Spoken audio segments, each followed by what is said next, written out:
Atau sebelum menguasai konsep angka dan huruf ini, karena konsep-konsep ini menjadi faktor penting agar anak bisa nantinya menguasai lebih lanjut tadi konsep huruf dan angka seperti itu. Yang pertama adalah konsep letak dan arah. Nah, ini juga menjadi faktor penting. Anak-anak harus memahami konsep letak dan arah.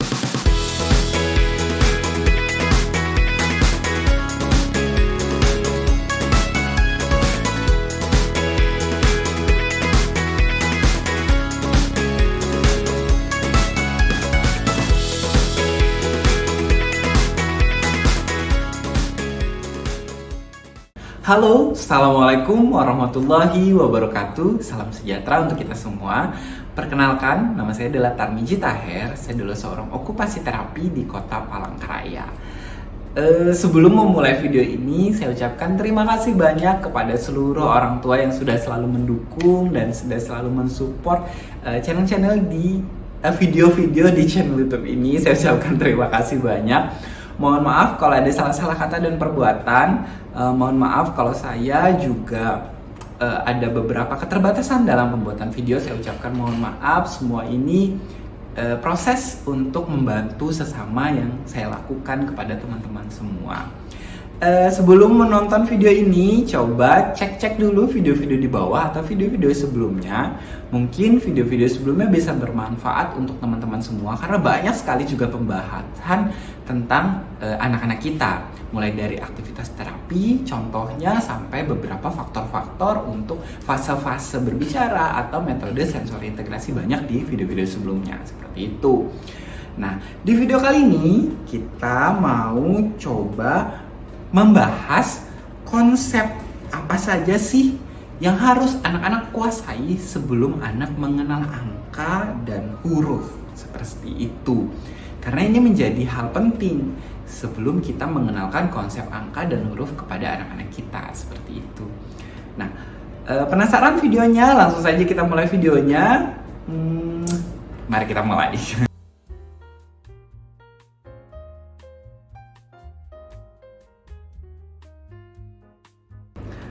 Konsep yang harus dikuasai anak sebelum mengenal angka dan huruf. Nah, angka dan huruf ini adalah tahapan yang harus juga anak-anak mulai pahami atau anak-anak mulai kuasai sesuai dengan usianya ya. Jadi usia 3 tahun sampai lebih, nah itu tuh tidak apa-apa. Ada juga yang mulai 2 tahun memahami konsep ini, bisa aja, tapi kita harus kembali menyesuaikan dengan usianya seperti itu. Nah, konsep apa saja yang harus anak-anak kuasai untuk bisa mempelajari atau sebelum menguasai konsep angka dan huruf ini, karena konsep-konsep ini menjadi faktor penting agar anak bisa nantinya menguasai lebih lanjut tadi konsep huruf dan angka seperti itu. Yang pertama adalah konsep letak dan arah. Nah, ini juga menjadi faktor penting. Anak-anak harus memahami konsep letak dan arah. Misalnya ke kanan, ke kiri, tos kanan, tos kiri, duduk, di bawah, di atas, diambil. Nah, ini anak harus kuasai konsep letak dan arah. Karena nanti dia harus pada saat mengenal konsep huruf, dia menguasai konsep itu juga. Jadi konsep letak dan arah harus anak kuasai. Jangan anak-anak kita masih terbatas untuk konsep ini, tapi kita sudah memaksakan hal untuk yang selanjutnya. Nah, nanti akan kesulitan bagi anak-anak kita untuk berkelanjutan atau aktivitas selanjutnya itu lumayan sulit bagi anak-anak kita. Jadi kalau bisa kita mulai mengenalkan anak dan berikan penguasaan aktivitas tentang konsep letak dan arah pada anak-anak kita. Aktivitasnya apa saja nanti coba dicari-cari, atau misalnya saya ada video, nanti coba saya contohkan videonya aktivitasnya apa untuk melatih konsep letak dan arah ini seperti itu. Nah, selanjutnya pemahaman perbedaan dan persamaan. Jadi pemahaman tentang yang berbeda dan sama atau mengelompokkan. Nah, ini juga menjadi itu penting karena anak-anak harus menguasai, oh huruf ini beda ya sama ini, oh huruf ini mirip sama ini, tapi ternyata beda. Jadi pemahaman perbedaan dan persamaan yang harus juga anak kuasai. Banyak sekali aktivitas, misalnya anak mengelompokkan dulu, anak menyamakan bentuk segitiga dulu, anak misalnya menyamakan bentuk ini dulu, seperti itu. Jadi anak harus menguasai konsep perbedaan dan persamaan, seperti itu. Nah, selanjutnya adalah keterampilan fonologis. Nah, keterampilan fonologis apa itu? Keterampilan fonologis adalah keterampilan anak untuk menghasilkan bunyi dan pembentukan kata. Nah, ini sebenarnya bukan cuma keterampilan menghasilkan, tapi bagaimana dia bisa memproses bunyi dan memproses kosakata itu.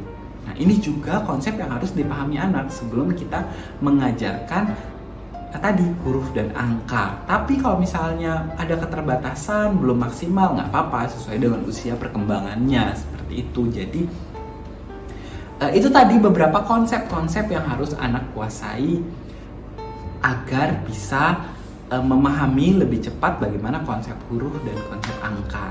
Terkadang kita sebagai orang dewasa, oh anak saya langsung belajar huruf nih, berhitung ini. Nah, tapi arahan konsep sebelumnya atau kemampuan dasar sebelumnya jangan kita lupakan juga, karena itu menjadi faktor penting untuk perkembangan anak selanjutnya. Misalnya dia bisa menguasai huruf dan angka, nanti pada saat objek meningkat atau tugas itu lebih sulit, nah anak akan kesulitan karena dasar pondasi di bawah tidak sekuat yang harusnya, seperti itu. Jadi kita harus buat pondasi di bawah untuk kuat, bagaimana anak bisa memahami konsep-konsep selanjutnya, seperti itu. Jadi pentingnya tahapan perkembangan, seperti itu. Nah, mungkin itu saja videonya. Mohon maaf kalau video ini lumayan singkat, tapi ya semoga ini bermanfaat untuk teman-teman semuanya. Saya tutup videonya. Assalamualaikum warahmatullahi wabarakatuh. Pesan saya terakhir, kalau ada pertanyaan, ada diskusi di kolom komentar, boleh di drop di kolom komentar dan boleh di email saya. Nanti juga saya akan membuka konsultasi via online untuk teman-teman semuanya. Saya tutup sekali lagi. Assalamualaikum warahmatullahi wabarakatuh. Bye bye.